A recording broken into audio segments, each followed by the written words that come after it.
সকলকে জয় যিশু। খ্রিস্টান টক্স চ্যানেলে আপনাকে স্বাগত জানাই। আজকের এই ভিডিওতে আমরা বাইবেলে উল্লেখিত 7 রকমের বাপ্তিস্মের বিষয়ে আলোচনা করব। আচ্ছা, আপনি কি জানেন যে বাইবেলে 7 রকমের আলাদা আলাদা বাপ্তিস্মের উল্লেখ রয়েছে? আমরা অনেকেই এই 7 রকমের বাপ্তিস্ম কি কি তা জানি না। আর একজন বিশ্বাসীকেই বা কোন বাপ্তিস্ম নিতে হবে? এই সব প্রশ্নের উত্তর পেতে হলে ভিডিওটি স্কিপ না করে পুরোটা দেখবেন। আসুন আর দেরি না করে দেখে নিই এই 7 রকমের বাপ্তিস্ম কি কি। পবিত্র বাইবেলে উল্লেখিত প্রথম বাপ্তিস্ম হলো মোশির বাপ্তিস্ম। ইসরায়েল জাতি যখন মোশির নেতৃত্বে লোহিত সাগরের মধ্যে দিয়ে গিয়েছিলেন, তাকে সাধু পৌল প্রথম করন্থীয় তার 10 অধ্যায় 1 থেকে 2 পদে বাপ্তিস্ম গ্রহণ বলে চিহ্নিত করেছিলেন। পবিত্র বাইবেলে উল্লেখিত দ্বিতীয় বাপ্তিস্ম হলো যোহনের বাপ্তিস্ম বা পশ্চাতাপের বাপ্তিস্ম।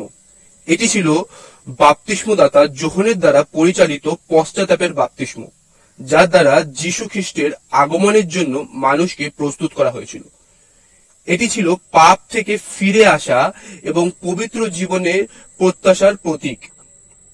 তবে এটি কেবল প্রস্তুতিমূলক ছিল এবং এতে পবিত্র আত্মার পরিপূর্ণতা ছিল না।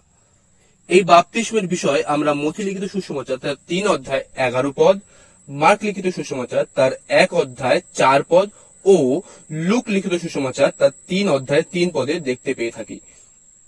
পবিত্র বাইবেলে উল্লেখিত তৃতীয় বাপ্তিস্ম হলো যিশুর বাপ্তিস্ম। মথি লিখিত সুসমাচার তার 3 অধ্যায় 13 থেকে 17 পদে আমরা প্রভু যিশুর বাপ্তিস্মের কথা দেখতে পাই। যিশু বাপ্তিস্মদাতা যোহনের দ্বারা বাপ্তিস্ম গ্রহণ করেছিল, তবে তার এই বাপ্তিস্ম পশ্চাতাপের বাপ্তিস্ম ছিল না। যিশুর এই বাপ্তিস্ম তার জনসেবার সূচনাকে নির্দেশ করে। পবিত্র বাইবেলে উল্লেখিত চতুর্থ বাপ্তিস্ম হলো খ্রিস্টীয় বাপ্তিস্ম বা বিশ্বাসীর বাপ্তিস্ম, যা আমরা মথি লিখিত সুসমাচার তার 28 অধ্যায় 19 পদে দেখতে পেয়ে থাকি।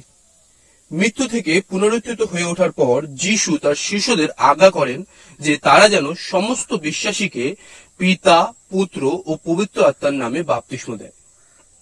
পবিত্র বাইবেলে উল্লেখিত পঞ্চম বাপ্তিস্ম হলো পবিত্র আত্মার বাপ্তিস্ম। প্রেরিতদের কার্য তার 1 অধ্যায় 5 পদে এই বাপ্তিস্মের কথা বলা হয়েছে। এই বাপ্তিস্ম খ্রিস্ট বিশ্বাসীদের উপর পবিত্র আত্মার আগমনকে বোঝায়, যার উদাহরণ আমরা প্রেরিতদের কার্য পুস্তকে দেখতে পাই। পবিত্র বাইবেলে উল্লেখিত ষষ্ঠ বাপ্তিস্ম হলো অগ্নি দ্বারা বাপ্তিস্ম, যা আমরা মথি তার 3 অধ্যায় 11 পদ এবং লুক তার 3 অধ্যায় 16 পদে পেয়ে থাকি। বাপ্তিস্মদাতা যোহন এই পদে বলেন যে যিশু পবিত্র আত্মা ও অগ্নি দ্বারা বাপ্তিস্ম দেবে। এই অগ্নি দ্বারা বাপ্তিস্ম বিশ্বাসীদের জীবনে পবিত্র আত্মার শুদ্ধিকরণ কাজকে নির্দেশ করে। পবিত্র বাইবেলে উল্লেখিত সপ্তম ও শেষ বাপ্তিস্ম হলো দুঃখ ভোগের বাপ্তিস্ম। মার্ক লিখিত সুসমাচার তার 10 অধ্যায় 38 থেকে 29 পদে আমরা এই বাপ্তিস্মের কথা দেখতে পাই। এখানে প্রভু যীশু খ্রিস্ট তার জীবনে আগত দুঃখ ভোগ ও মৃত্যুকে দুঃখের বাপ্তিস্ম বলে উল্লেখ করেছে। এই দুঃখের বাপ্তিস্ম খ্রিস্ট বিশ্বাসীদের জীবনেও আসে। খ্রিস্ট বিশ্বাসীরা যখন তাড়না, লাঞ্ছনা ও অপমানের সম্মুখীন হয়, সেটা হলো তাদের জন্য দুঃখ ভোগের বাপ্তিস্ম। এতক্ষণ আমরা বাইবেলে উল্লেখিত 7 রকমের বাপ্তিস্মের কথা দেখলাম, কিন্তু এবার জেনে নেওয়া প্রয়োজন যে খ্রিস্ট বিশ্বাসীদের কোন বাপ্তিস্ম নেওয়ার কথা বলা হয়েছে। পবিত্র বাইবেলে মথি লিখিত সুসমাচার তার 28 অধ্যায় এবং তার 19 পদে প্রভু যীশু খ্রিস্ট আমাদের পিতা, পুত্র ও পবিত্র আত্মার নামে বাপ্তিস্ম নেওয়ার কথা বলেছেন, যা বিশ্বাসীর বাপ্তিস্ম বা খ্রিস্ট বাপ্তিস্ম নামে প্রচলিত। এই অর্থ হলো খ্রিস্ট বিশ্বাসীদের খ্রিস্টীয় বাপ্তিস্ম বা বিশ্বাসীর বাপ্তিস্ম গ্রহণ করার নির্দেশ আমাদের প্রভু আমাদের দিয়েছেন। আজকে এখানেই শেষ করব।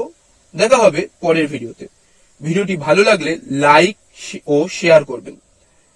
আর এই রকম আরো খ্রিস্ট ধর্ম সম্বন্ধীয় ভিডিও পেতে খ্রিস্টান টক্স চ্যানেলটিকে সাবস্ক্রাইব করবেন। ধন্যবাদ।